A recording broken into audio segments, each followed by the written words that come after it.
The philosophy of the Tao is one of the two great principal components of Chinese thought.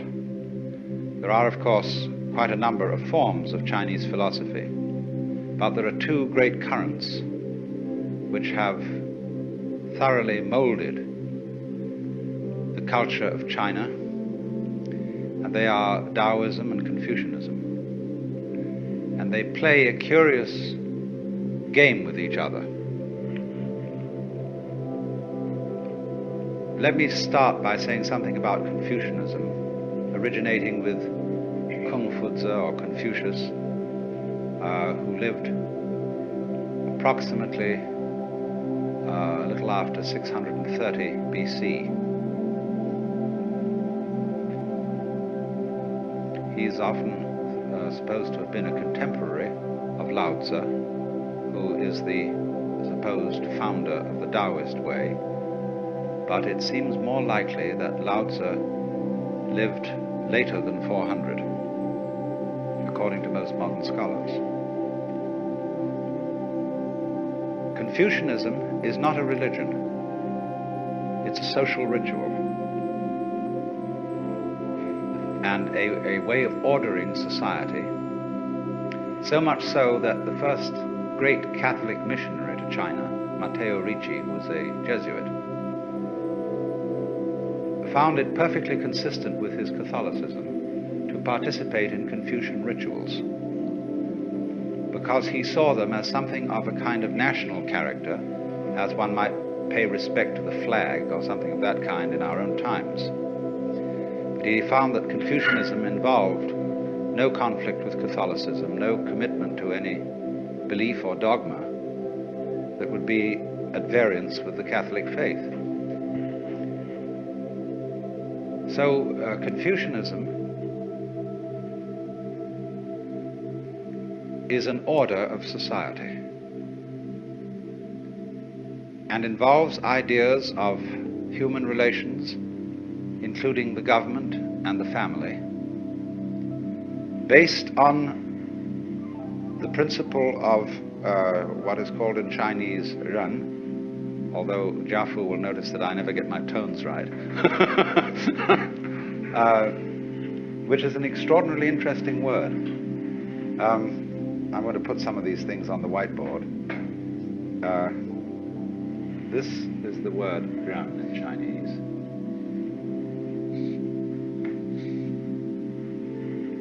And it's often translated benevolence, but that's not a good translation at all. This word means human-heartedness. That's the nearest we can get to it in English. And it was regarded by Confucius as the highest of all virtues, but one that he always refused to define. It's above righteousness and justice and propriety and other great Confucian virtues. And it involves the principle that human nature is a fundamentally good arrangement, including not only our virtuous side, but also our passionate side, also our appetites and our waywardness. The Hebrews have a term which they call the Yetzer Hara, Y-E-Z-E-R-H-A-R-A, which means the wayward inclination, or what I like to call the element of irreducible rascality that God put into all human beings. And put it there because it was a good thing. It was good for humans to have these two elements in them. And so a truly human-hearted person is a gentleman with a slight touch of rascality, just as one has to have salt in a stew. Confucius said the goody-goodies are the thieves of virtue, meaning that to try to be wholly righteous is to go beyond humanity, to try to be something that isn't human. So this gives Confucian approach to life and justice and all those sort of things a kind of queer humor a sort of boys will be boys attitude, which is nevertheless a very mature way of handling human problems. It was, of course, for this reason that the Japanese Buddhist priests who visited China to study Buddhism, especially Zen priests, introduced Confucianism into Japan.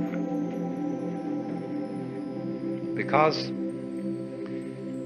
despite certain limitations that Confucianism has, and it always needs the Tao philosophy as a counterbalance, Confucianism has been one of the most successful philosophies in all history for the regulation of governmental and family relationships. But of course, it is concerned with formality. Confucianism prescribes all kinds of formal relationships, linguistic, ceremonial, musical, in etiquette, in all the spheres of morals. And for this reason has always been twitted by the Taoists for being unnatural. You need these two components, you see, and they play against each other beautifully in Chinese society. Roughly speaking, you see, the Confucian way of life is for people involved in the world. The Taoist way of life is for people who get disentangled. Now, as we know in our own modern times, there are various ways of getting disentangled from the regular lifestyle, say, of the United States. If you want to go through the regular lifestyle of the United States, you go to high school and college, and then you go into a profession or a business. And you own a standard house, and you raise a family, and you have a car or two cars, and do all that jazz. But a lot of people don't want to live that way. And there are lots of other ways of living besides that.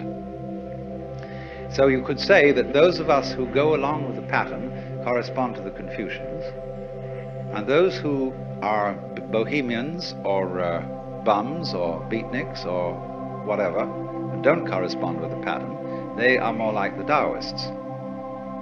Because the Taoist is really, actually in Chinese history, Taoism is a way of life for older people.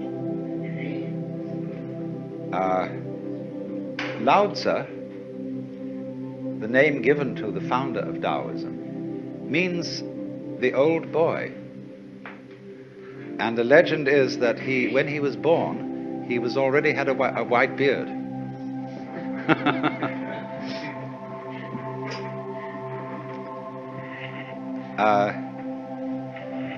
So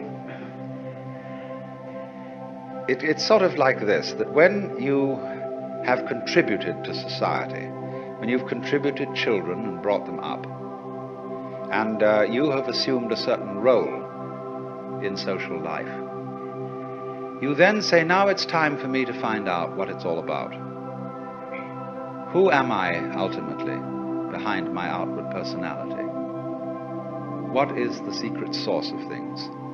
And the latter half of life is the preeminently excellent time to find this out. It's something to do when you have finished with the family business. I am not saying that that is a sort of unavoidable strict rule. Of course, one can study the Tao when very young, because it contains all kinds of secrets in it as to the performance of every kind of art or craft or business or any occupation whatsoever. But it does, in China, in a way, it plays that role of a kind of safety valve for the more restricted way of life that Confucianism prescribes. And there is a sort of type in China who's known as the old rogue. He's a sort of intellectual bum, often found among scholars, who is admired very much and a type of character which had an enormous influence on the development of the ideals of Zen Buddhist life. He is one, you see, who goes with nature rather than against nature. Well, now, first of all, I'm going to talk about ideas which come strictly out of Lao Tzu's book, the Tao Te Ching. And, of course, the basic thing in the whole philosophy is the conception of Tao. This word has many meanings. And the book of Lao Tzu starts out by saying that the Tao which can be spoken is not the eternal Tao. Or there's a pun in there which you can't quite put into English. You can't give all the meanings, because the word Tao means both the way or course of nature or of everything. It also means to speak. So the actual opening phrase of the book, following this word Tao, is this, and the character is repeated again. You see? And this character means can be, or can, able, something like that. So the way which can be, then give it its second meaning, spoken, described, uttered. But it also means the way that can be weighed. Not W-E-I-G-H, but W-A-Y-E-D. You know, you'd have to invent that word. The way that can be traveled, perhaps, is not the eternal way. In other words, there is no way in which the Tao, or following the Tao, there's no recipe for it. I can't give you any do-it-yourself instructions, A, B, C, D, as to how it's done. It was like when Louis Armstrong was asked, what is jazz? He said, if you have to ask, you don't know. Now that's awkward, isn't it? But we can gather what it is by absorbing certain atmospheres and attitudes connected with those who follow it. And from the art and the poetry and all the expressions and the anecdotes and stories that illustrate the philosophy of the way. So this word then, the way or the course of things, is not, you must understand this, some Christian missionaries translated Tao as the Logos, taking as their point of departure the opening passage of St. John's Gospel, in the beginning was the Word. Now if you look up a Chinese translation of the Bible, it says in the beginning was the Tao. And the Tao was with God, and the Tao was God. The same was in the beginning with God. All things were made by it, and without it was not anything made that was made. So they've substituted Tao there. Now that would make a very funny effect on a Chinese philosopher, because the idea of things being made by the Tao is absurd. The Tao is not a manufacturer, and it's not a governor. It doesn't rule, as it were, in the position of a king.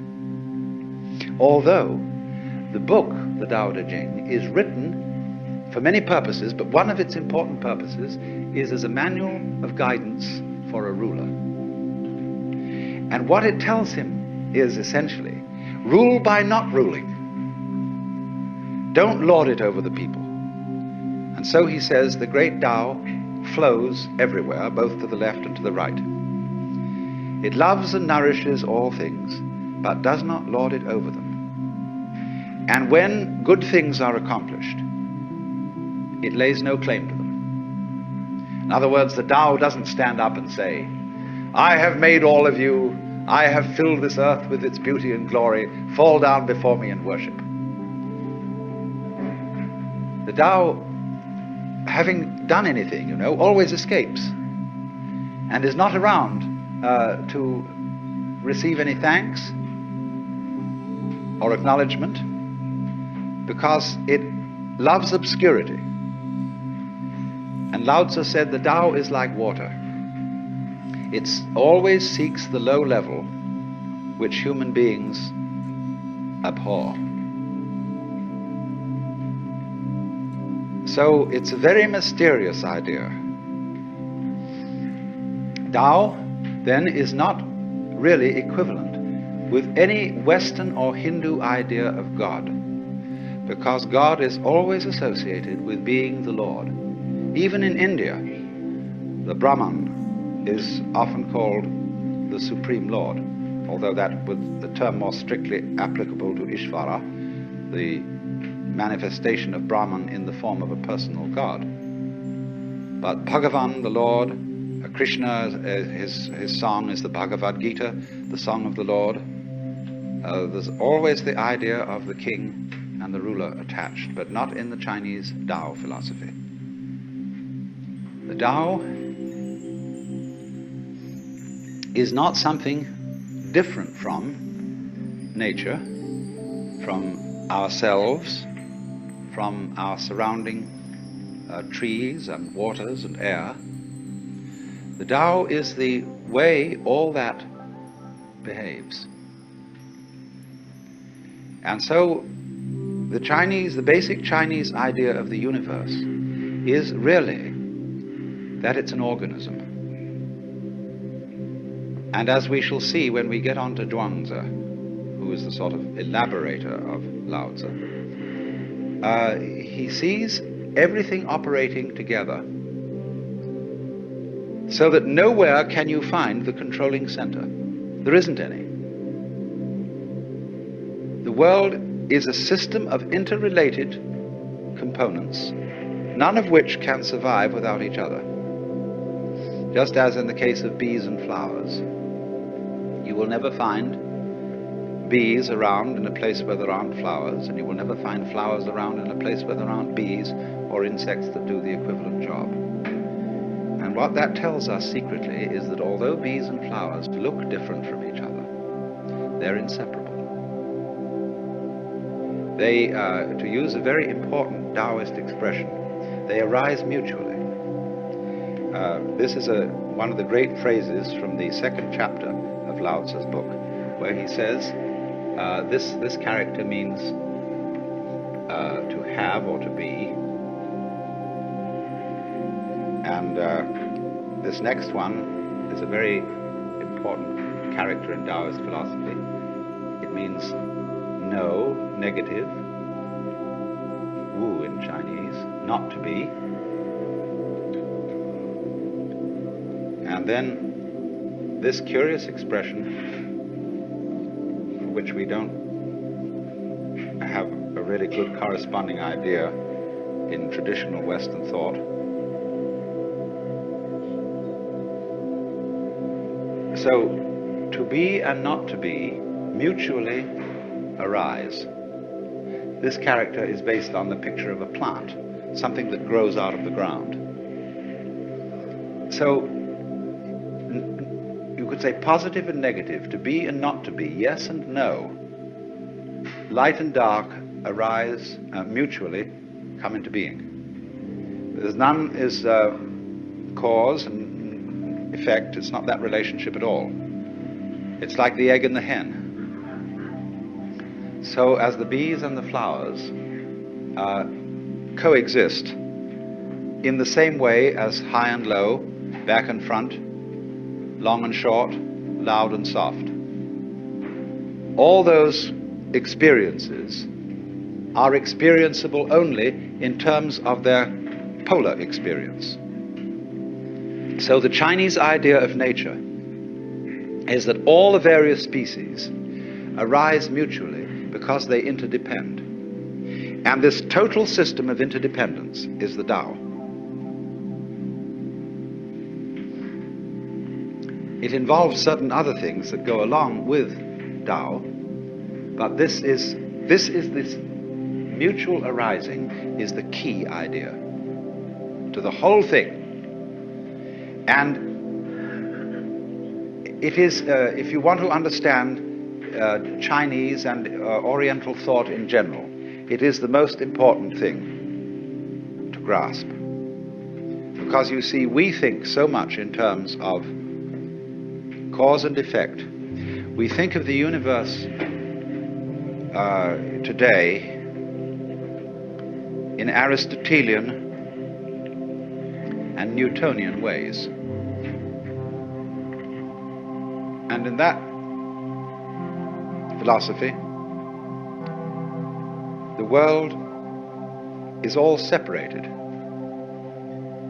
It's like a huge amalgamation of billiard balls. And they don't move until struck by another or by a cue. And so everything is going tock, tock, tock, tock, tock, tock, tock, tock, tock, tock, tock, tock, all over the place. One thing starting off another in a mechanical way. But of course, from the standpoint of 20th century science, we know perfectly well now that that's not the way it works. We know enough about relationships to see that that mechanical model which Newton devised was all right for certain purposes. But it breaks down now because we understand relativity.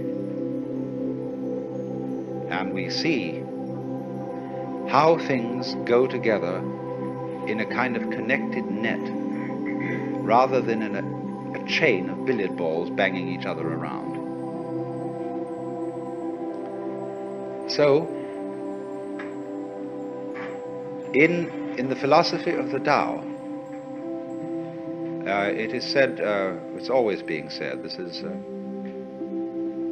you read this in every art book about Chinese art, that in Chinese painting, man is always seen as in nature rather than dominating it. You get a painting entitled Poet Drinking by Moonlight, and you see a great landscape, and after some search with a magnifying glass, at last you see the poet stuck away in a corner somewhere drinking wine. Whereas if we painted the subject poet drinking by moonlight, the poet would be the most obvious thing in the picture. There he would be, dominating the whole thing, the landscape off somewhere behind him. But all the Chinese painters put man, I mean, the painters of the great classical tradition, there are Chinese painters who specialize in family portraits and do these very formal paintings of someone's ancestor sitting on a throne. It's quite a different category. But the Taoist-inspired painters, Zen-inspired painters, have this view of man as an integral part of nature, something in it, just as everything else is in it, flowers and birds, and not there sent into this world, commissioned by some sort of supernatural being to come into this world and farm it and dominate it. So then, the whole conception of nature is as a self-regulating, self-governing, indeed democratic organism. But it has a totality. It all goes together, and this totality is the Tao. So then we move to a second term that is extremely important. The expression zhiran is the term that we translate nature when we translate Chinese. But this term expresses this whole point of view. It doesn't say nature, natura, which means in a way class of things. It means literally self-so. What is so of itself? What happens of itself? And thus spontaneity. And in the Tao Te Ching early on, Lao Tzu says, the Tao's method is to be so of itself. Now, we might translate that automatic, were it not that the word automatic has a mechanical flavor.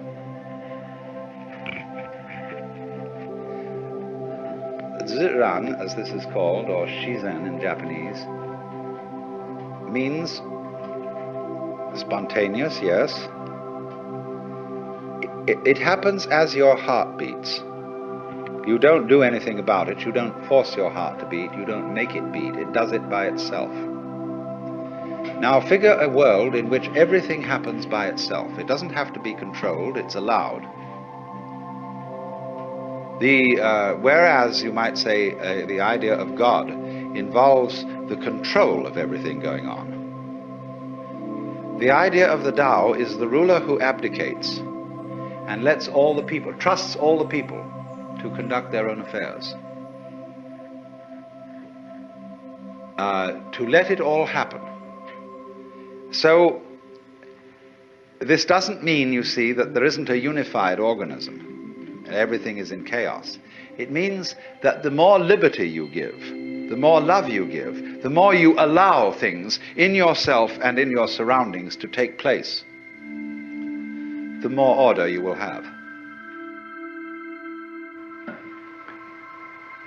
It is believed generally in India that when a person sets out on the way of liberation, his first problem is to become free from his past karma. The popular theory of karma, the word that literally means action or doing in Sanskrit, so that when we say that something that happens to you is your karma, it's like saying in English, it's your own doing. But in popular Indian belief,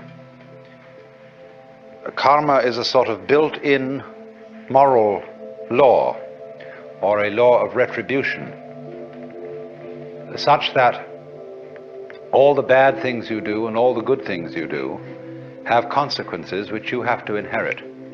And so long as karmic energy remains stored up, you have to work it out. And what the sage endeavors to do is a kind of action which in Sanskrit is called nishkama karma.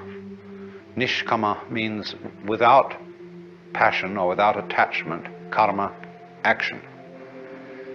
And so whatever action he does, he renounces the fruits of the action, so that he acts in a way that doesn't generate future karma, because future karma continues you in the wheel of becoming, samsara, the round, and keeps you being reincarnated. Now then, in that case, when the time comes that you start to get out of the chain of karma, all the creditors that you have start presenting themselves for payment.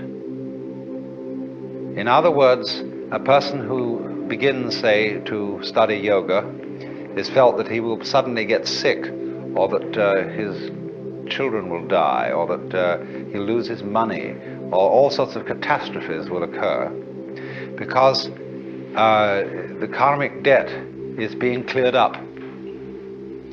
And it is in no hurry to be cleared up if you're just living along like anybody, but if you embark on the spiritual life, a certain hurry occurs. And therefore, since this is known, it's rather discouraging to start these things.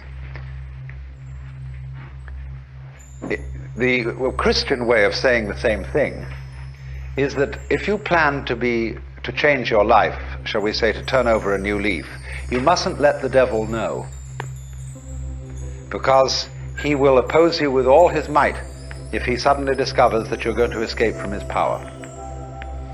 So, for example, if you have a bad habit, say you drink too much, and you make a New Year's resolution that during this coming year you'll stop drinking, that's a very, very dangerous thing to do, because the devil will immediately know about it. And what will happen will be this: he will confront you with the prospect of 365 drinkless days. And that will be awful, just overwhelming. And you won't be able to make much more than 3 days on the wagon.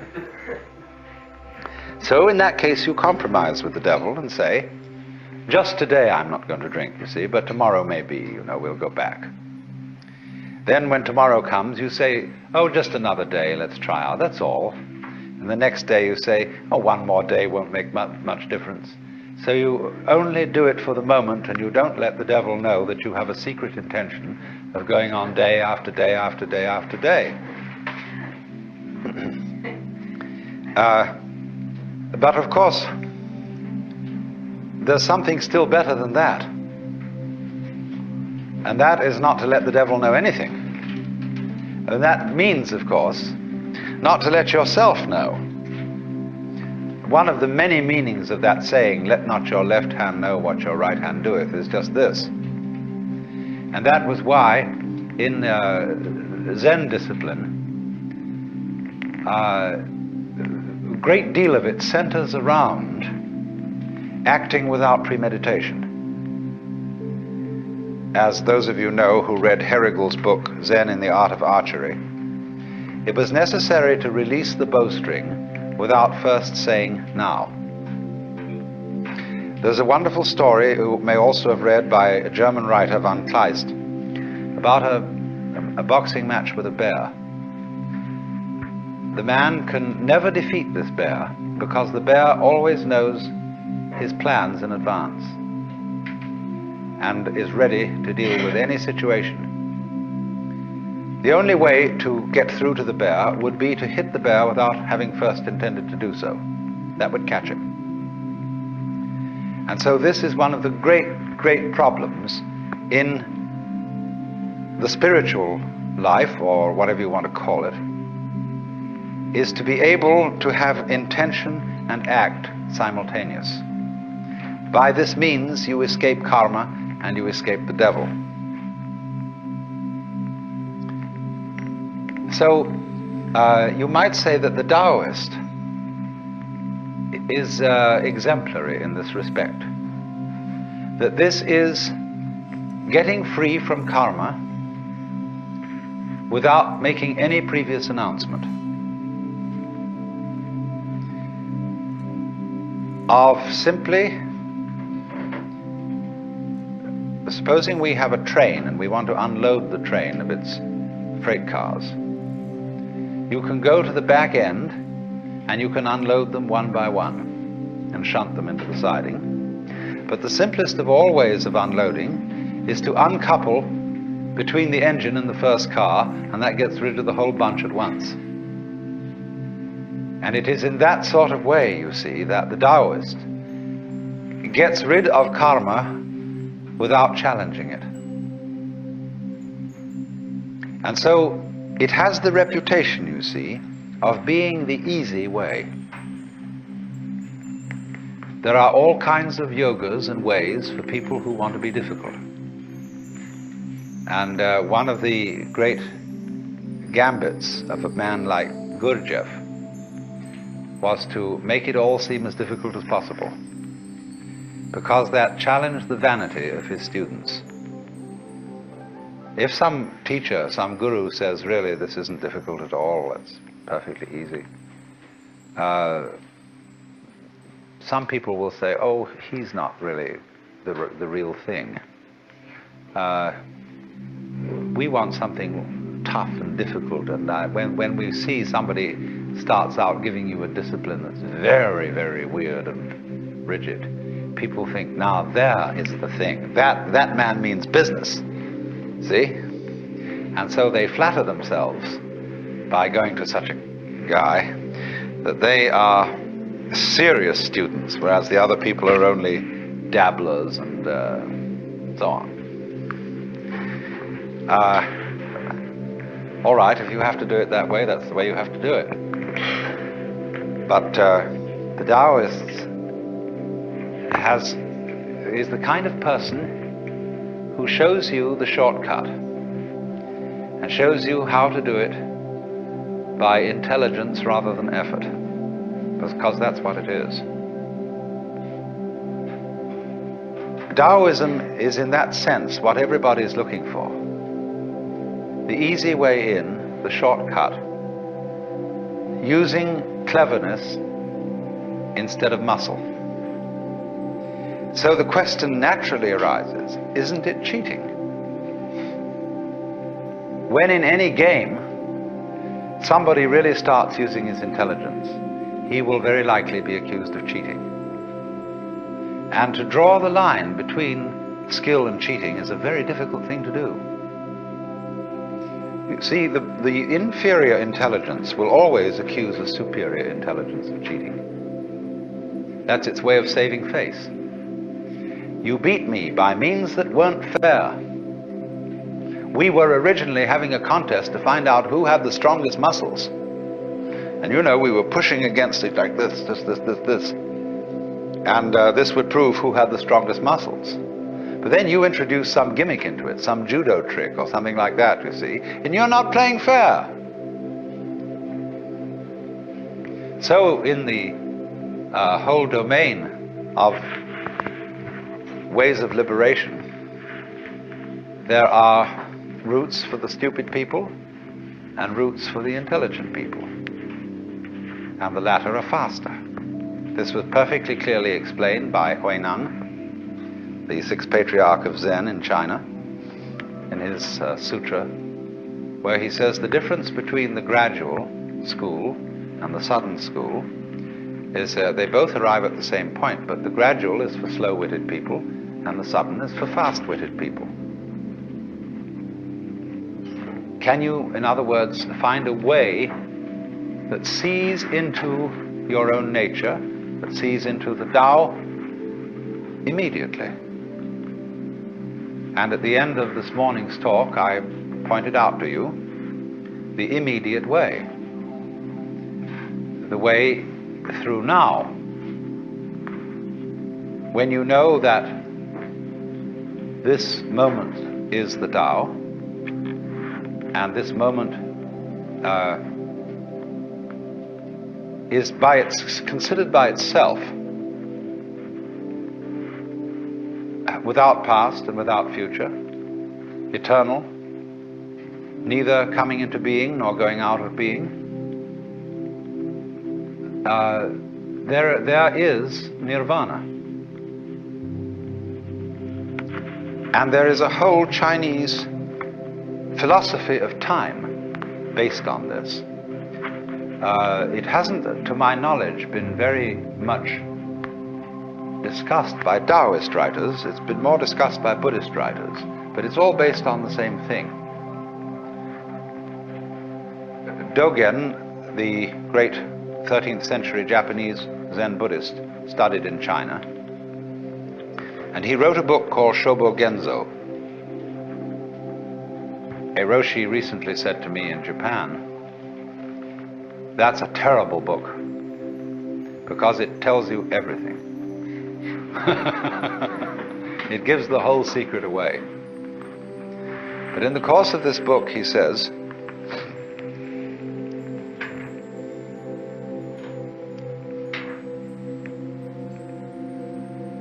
there is no such thing as a progression in time.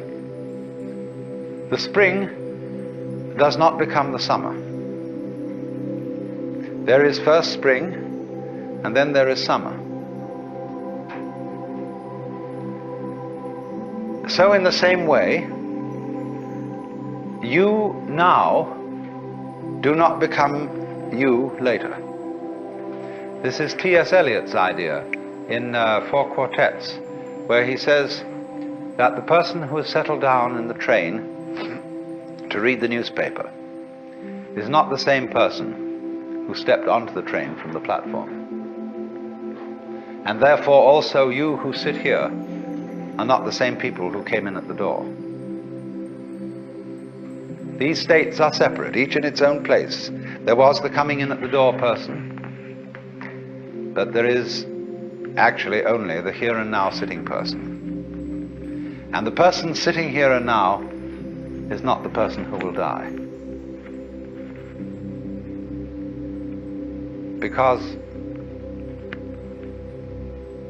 we are all a constant flux. And the continuity of the person from past through present to future is as illusory in its own way as the upward movement of the red lines on a revolving barber pole. You know, it goes round and round and round, and the whole thing seems to be going up or going down, whichever the case may be. But actually nothing is going up or down. So when you throw a pebble into the pond and you make a concentric rings of waves, there is an illusion that the water is flowing outwards, and no water is flowing outwards at all. Water is only going up and down. What appears to move outward is the wave, not the water. So this kind of philosophical argument says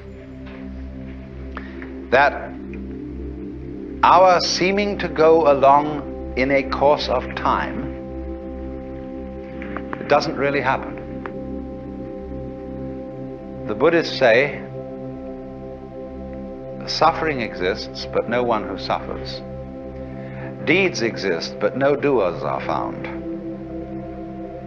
A path there is, but no one who follows it. And nirvana is, but no one who attains it. So, in this way, they look upon the continuity of life as the same sort of illusion that is produced when you take a cigarette and in the dark whirl it, and the illusion of a circle is created, whereas there is only the one point of fire.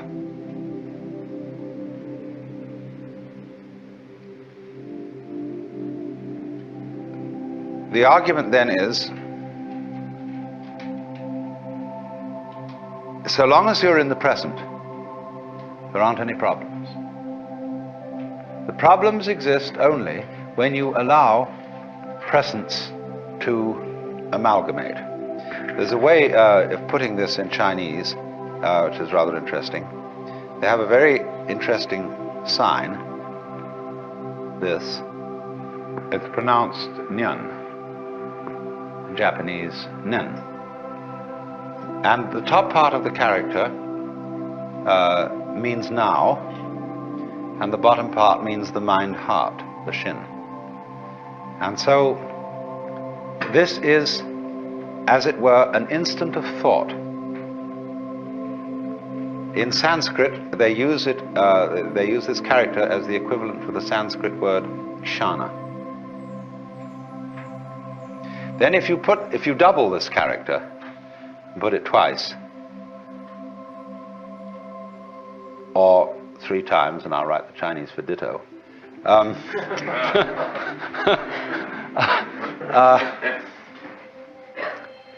Nyan nyan nyan means thought after thought after thought.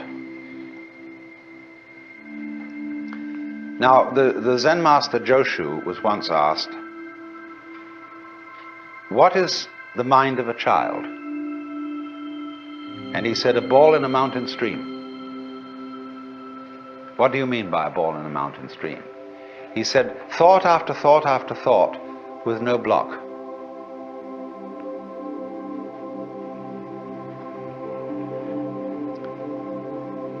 So, he was using, of course, the mind of the child as the innocent mind, the mind of a person who's enlightened. One thought follows another without hesitation. The thought arises, it doesn't wait to arise. As when you clap your hands, the sound issues without hesitation. When you strike flint, the spark comes out. It doesn't wait to come out. And that means that there's no block. So, thought, nyan, nyan, nyan, describes what we call in our world the stream of consciousness. Blocking consists in letting the stream become connected, chained together, in such a way that when the present thought arises, it seems to be dragging its past, or resisting its future, saying, I don't want to go.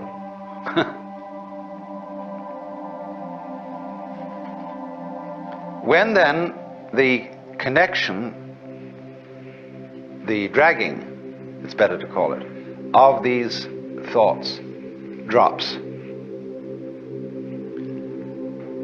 you've broken the chain of karma. If you think of this in comparison with certain problems in music, it's very interesting. Because when we listen to music, we hear melody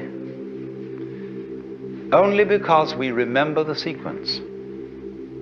We hear the intervals between the tones, but more than that, we remember the tones that led up to the one we are now hearing, and we are trained musically to anticipate certain consequences. And to the extent that we get the consequences we anticipate, we feel that we understand the music. But to the extent that the composer does not adhere to the rules and gives us unexpected consequences, we feel that we don't understand the music. And if he gives us harmonic relationships, which we are not trained to accept, that is to say, to expect, we say, well, this man is just writing garbage. But of course, it becomes apparent that the perception of music,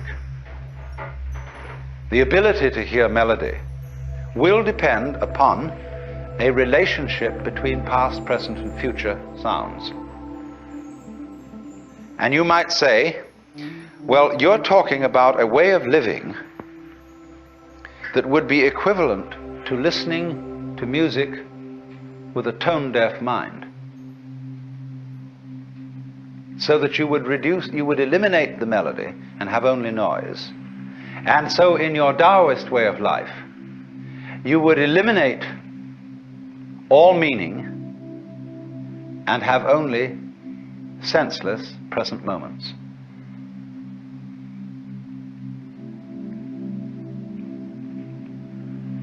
Up to a point, that's true. That is, in a way, what Buddhists also mean by seeing things in their suchness. What is so bad about dying, for example? It's really no problem. When you die, you just drop dead. That's all there is to it. But what makes it a problem is that you're dragging a past. And all those things you've done, all those achievements you've made, all these relationships and people that you've accumulated as your friends, all that has to go. See, it isn't here now. I mean, a few friends might be around you, but all that past that identifies you as who you are, which is simply memory, all that has to go. And we feel just terrible about that. But if we didn't, if we were just dying, that's all, death wouldn't be a problem. So likewise, the chores of everyday life, they become intolerable. When everything ties together, all the past and the future, you feel it dragging at you every way. Supposing you wake up in the morning, and it's a lovely morning. Let's take today, right here and now. Here we are in this paradise of a place. Big Sur. And some of us have got to go to work on Monday. Is that a problem? For many people it is. It spoils the taste of what's going on now. When we wake up in bed on Monday morning and think of the various hurdles we've got to jump that day, immediately we feel sad and bored and bothered. Whereas actually we're just lying in bed.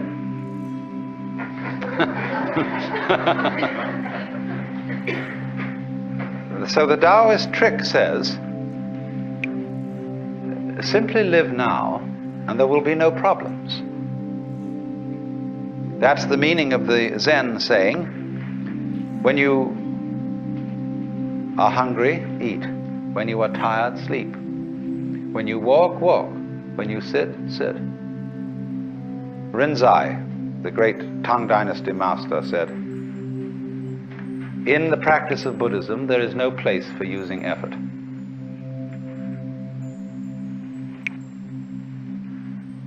Sleep when you're tired, move your bowels, eat when you're hungry.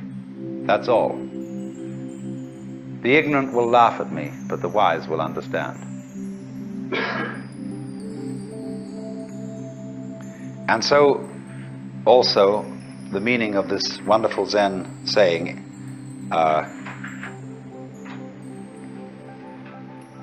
day, that's the character for the sun, day, that is good day. Every day is a good day. On condition, you see, that day is like nyan nyan. They come one after another, and yet there's only this one. You don't link them. This, as I intimated just a moment ago, seems to be an atomization of life. Things just do what they do. The flower goes poof, and people go this way, go that way, and so on, and that's what's happening. It has no meaning, it has no destination, it has no value, it's just like that. And when you see that, you see it's a great relief. That's all it is. But then when you are firmly established in suchness, in that it's just this moment, you can begin again to play with the connections. Only you've seen through them.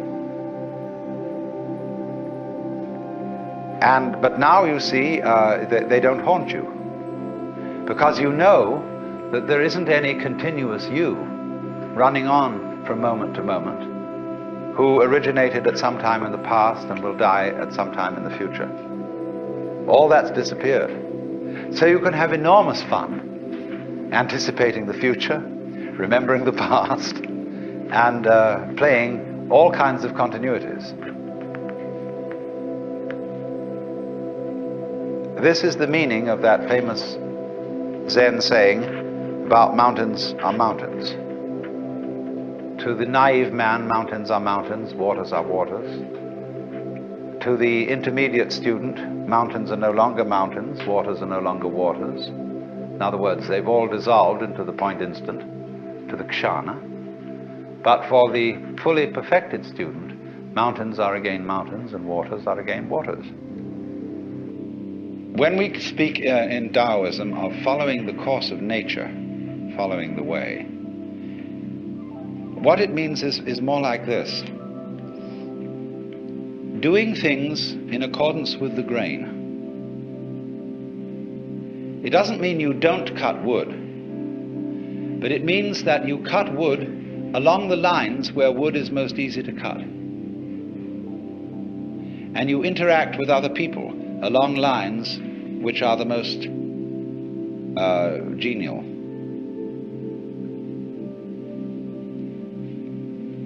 And this then is the great fundamental principle, which is called Wu Wei, not to force anything. I think that's the best translation. It's often called not doing, not acting, not interfering, but not to force. Seems to me to hit the nail on the head.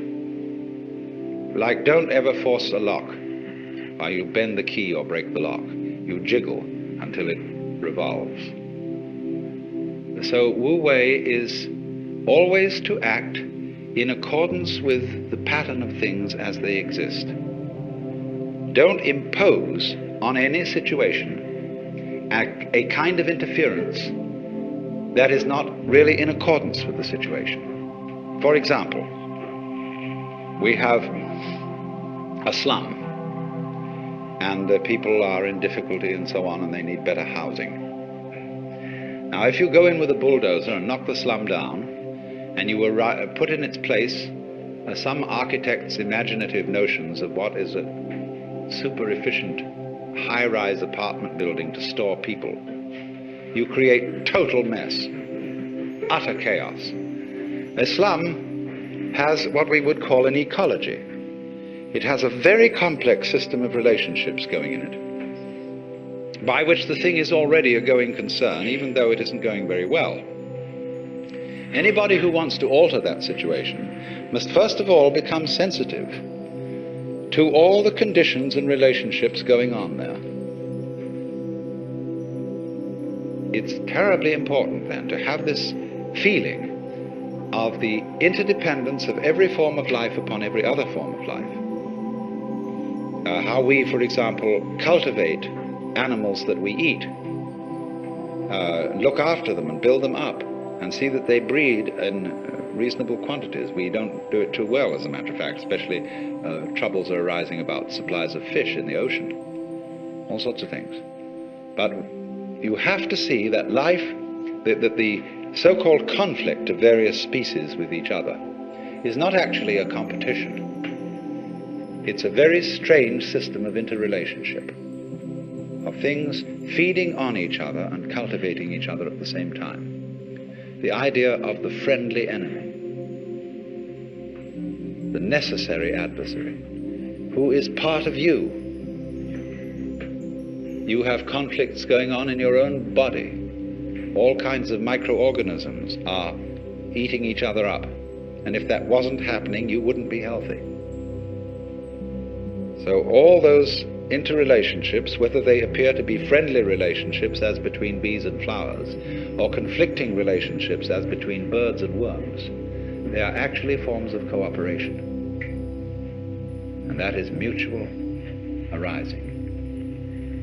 You have to understand this as the basis, apply this, not forcing anything, and you get spontaneity. A life which is so of itself, which is natural, which is not forced, which is not unduly self-conscious. Now, another term that is important, although I'm not aware that this word occurs in Lao Tzu's book, it's found in greater use at a much later time in Chinese thought, in a philosophy that is called Neo-Confucian. And it's also used in Buddhism. But it is a very useful word for understanding the sort of order that all this constitutes. It's the word Li, and this means originally the markings in jade, or perhaps the grain in wood or the fiber in muscle. It is translated nowadays in most dictionaries as reason or principle. But this isn't a very good translation. Joseph Needham suggested that organic pattern was an ideal translation for this word. Now you see, the markings in jade are always regarded as beautiful. You might say, if you look down at the water here, when you see the waves break, there are patterns in the foam. Now, if you watch those patterns, you know they never make an aesthetic mistake. Never. But they are not symmetrical, and they're very difficult to describe. They're wiggly. So are the markings in jade, so is the grain in wood, but we love the grain in wood. And you see, Jafu has done these paintings of rocks based on examples, I think, in the Chinese book called The Mustard Seed Garden. These all exhibit Li. That is to say, they are forms which we know are orderly, and we can distinguish them from messes quite clearly. And so in the same way, the foam patterns, the rock patterns, the patterns of our vegetation are at once extraordinarily orderly, but they don't have an obvious order. Nobody can ever pin it down. That's what I'd like to say. You know that there is order there. There's something quite different from a mess. but there's no way of really getting it. Now, in order to be able to paint that sort of way, or to live that sort of way, or to deliver justice that way, if you were a judge, you have to have it innately. You have to have an essential sense of Li, and there's no way of prescribing it. This is the very devil for teachers, because you see all our universities and schools are trying to teach creativity. That's the great thing these days, you know, and you hear at the SLM, all sorts of people are giving courses and workshops in creativity. Now, the trouble is this: if we found out a method whereby we could teach creativity, and everybody could just explain how it was done, it would no longer be of interest. What always is an essential element in the creative is the mysterious. The dark, it's like the black in lacquer. The impenetrable, and yet the profound depth out of which glorious things come, but nobody can see why. There's a poem which says that when the bird calls, the mountain becomes more mysterious. You imagine, for example, you're in a mountain valley, and everything is very silent, and suddenly a crow squawks somewhere. You don't know where that crow is, and that little sound emphasizes the silence. Now, all those things have in them, you see, an element of mystery. There's a Chinese poem which puts it this way. It is a poem written by a man who has gone to find a sage in the mountains. And the sage has a little hut at the foot of the mountain and a boy there who is his servant. I asked the boy beneath the pines. He said, "The master's gone alone, herb gathering somewhere on the mount, cloud hidden, whereabouts unknown." In Zen training, in its initial stages, the master discourages intellectualization. You know, you come in with a lot of ideas, but this difficulty you have is not going to be solved by ideas. It's not going to be solved by talk and intellectualization. So in the same way, this is discouraged, because intellectualization sets up a kind of interval or lack of rapport between you and your life.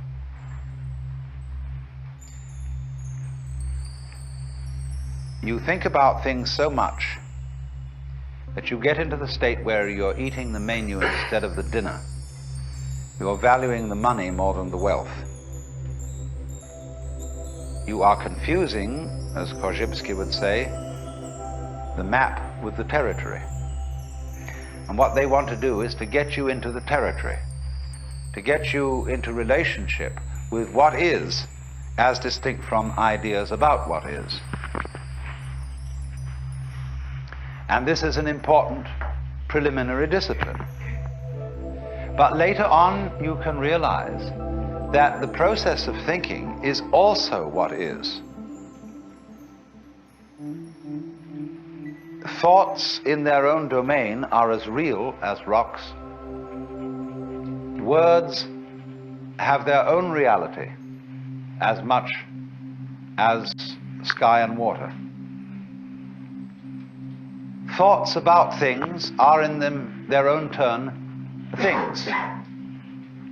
And so they lead you eventually to the point where you intellectualize and think in an immediate way.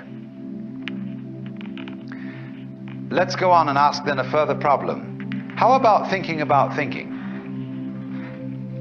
Wouldn't that be pretty far off? Here is a person removed from life because he's in the intellectual world, and he's all living in symbols. He's a kind of a living bookworm. Now, what about a librarian? A person who writes books about books, a bibliographer. a classifier of classifications. That's a pretty dusty occupation. And as we know, sometimes librarians seem to be very dusty people. They seem way removed from life, all tied up in their categories and catalogues and musts and mustn'ts. And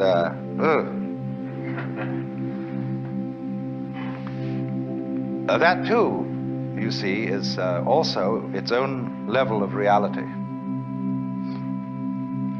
And thinking about thinking can be lived with just as much direct, fresh spontaneity as just living without thinking.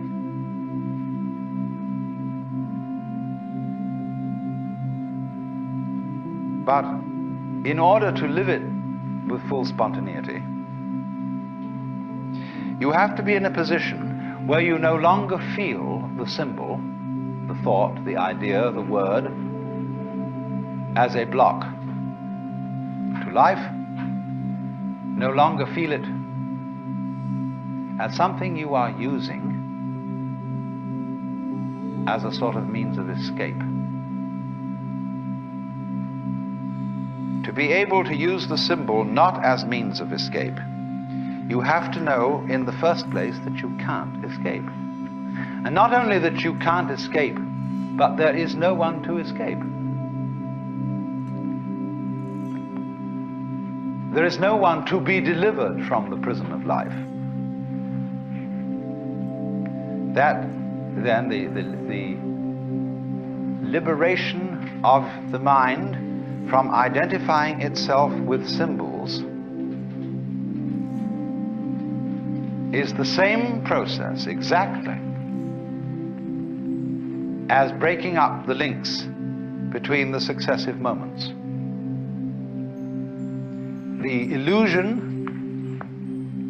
of a self, a continuing self that travels from moment to moment and picks them all up, corresponding to the illusion of the moving water in the wave and the moving the solid circle created by the moving cigarette point in the dark.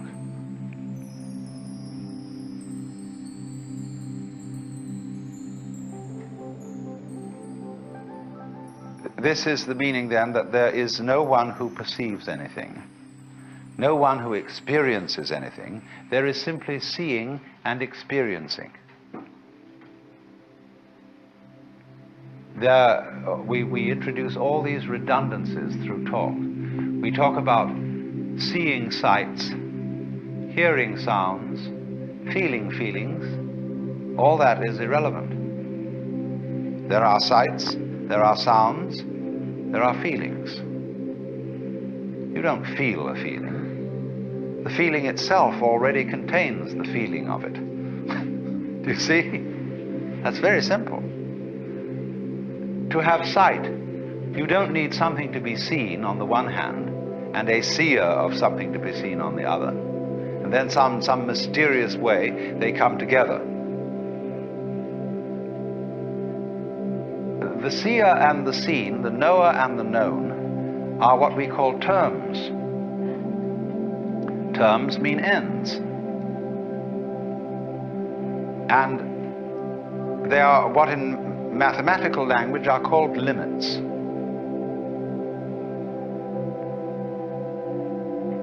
Now, when we take a stick, the stick has its two ends. They are the terms of the stick.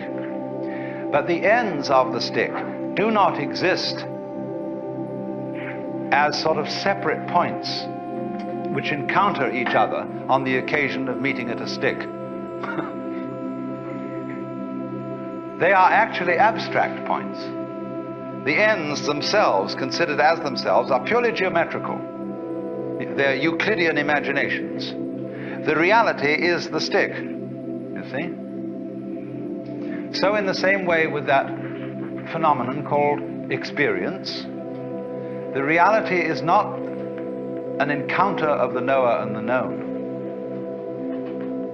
The reality is an experience which can be termed as having two aspects, two ends, the knower and the known. But that's only a figure of speech. Neurologically, this is true. Everything that you see is yourself. What you are aware of is a state of your nervous system. And there is no other knowledge whatsoever. That doesn't mean that your nervous system is the only existing reality and that there is nothing beyond your nervous system. But it does mean that all knowledge is knowledge of you, and that therefore in some mysterious way you are not different from the external world that you know. If you see then that what you experience and you are the same thing, then realize also, going beyond that, that you are in the external world you're looking at. You see, I'm in your external world, you're in my external world. But I'm in the same world you are. My inside is not separable from the outside world. It's something the so-called outside world is doing. Just as it's doing the tree and the ocean and everything else that is in the outside world. Now, isn't that great, you see? We've completely got rid of the person in the trap. The one who either dominates the world or suffers under it. It's vanished. It never was there. And when that happens, you see, you can play any life game you want to. Link the past and the present and the future together. Play roles. But you know, you've seen through this great, what do they call it, the great social lie? That one accumulates, owns experiences, memories, sights, sounds, and from that other people, possessions, so on. It's building up always this idea of oneself as the haver of all this.